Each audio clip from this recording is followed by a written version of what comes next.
Hey everyone, it's Brett from Hope to Prosper, and I'm here in the Alabama hills with my wife Maria and my dog Millie, and we're just out on an adventure. Just did a little bit of hiking and hiked up to a mine and stuff. You're gonna love the footage. Anyways, thanks for coming along, appreciate you, and I'll let you know what I have on my mind. But basically, I'm hating on the 4% rule. All right, talk to you soon. So today I want to talk about the 4% rule, and specifically why I hate it. This is my third video on the subject, so I'm just going to give you the short version today. I've gone into a lot more detail, but I think this is the part that people really need to know.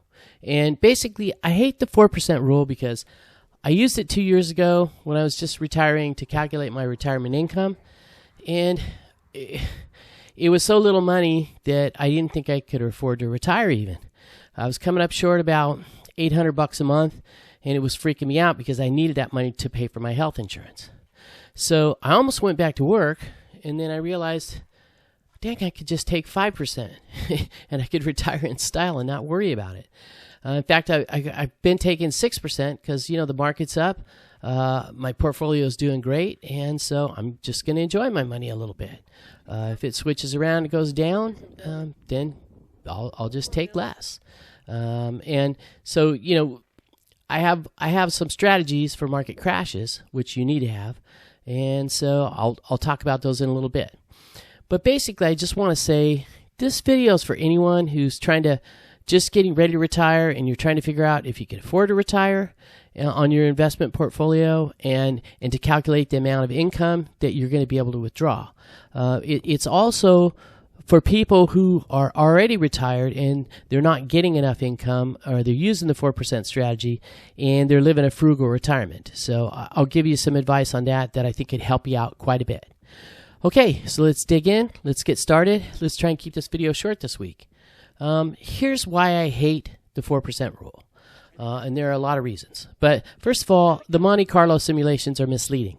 When I did my Monte Carlo simulations, I had like a 93% chance of not running out of money.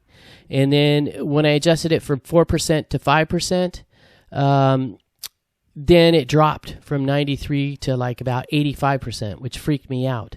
And later on, I realized that was misleading, that I didn't have to do automatic cost of living adjustments based on inflation.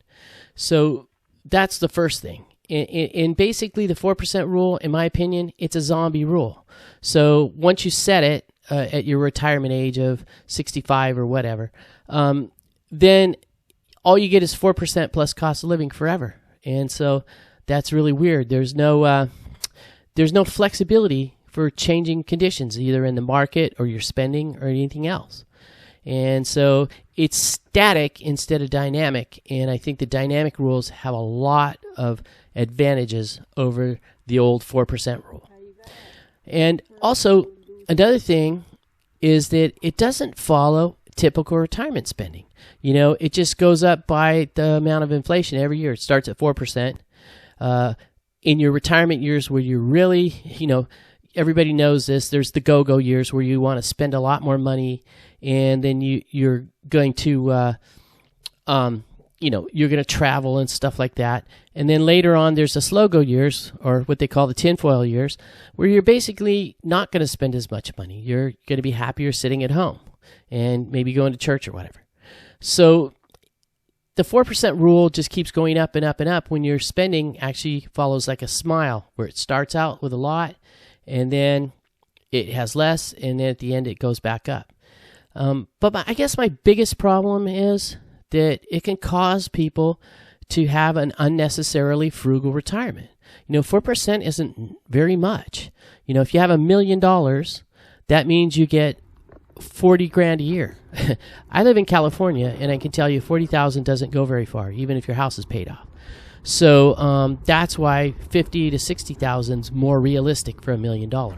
And if you wanted to have $100,000 income, just from your portfolio, not with your other sources, you'd kind of have to have like about $2.5 million to take out $100,000 a year. And so it's not very efficient. And in my opinion, let's just call it a crappy rule. So here's what I use instead. I take 5 to 6% of my total portfolio. And so I base it on my total portfolio, right? If my portfolio goes up, my 5 to 6% goes up. If my portfolio shrinks, my 5 to 6% shrinks. And I'm lucky I'm able to do that flexibly. I don't need to, I don't absolutely have to have that 5 to 6%. I could take 4 if the market goes down. And my goal is to average 10% a year in the market, and they withdraw 5 to 6%, and I use the other 4% for the cost of inflation. And that's how I allow mine to adjust. But it's dynamic based on my portfolio.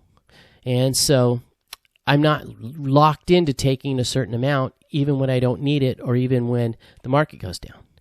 And so that's the big advantage of a dynamic withdrawal strategy, or a flexible one, versus something that's, automatic and it just keeps going up and up and up, even if you don't need the money. So taking less when your portfolio shrinks, it helps to avoid sequence of return risk that you don't avoid with the 4% rule, because the 4% rule, the withdrawals just keep going up and up. And with a dynamic strategy based on your portfolio size, then it automatically shrinks as the market shrinks, and you take less when the market's down. So I also have a 2-bucket strategy. I've said this before. I have a year of living expenses in money market, and I'll probably double that. So that's another way to avoid the sequence of return risks. So bottom line is that the rules of thumb, they're just exactly that. They're a rule of thumb. They aren't cast in stone. You aren't obligated to follow them. And, the 4% rule is great if you want something bulletproof to guide you through the worst case scenario of historic market conditions. But if you want to enjoy your retirement nest egg, you want to live a nice life, you want to travel and have fun and do stuff on your nest egg, you should consider a dynamic withdrawal rate based on your portfolio size instead of something like the 4% rule that is cast in stone. Anyways, thanks for coming along this week. I hope you enjoyed the footage of the Alabama Hills, and we will see you next week on our next big adventure. And I want to wish you all health, happiness, and prosperity in your lives.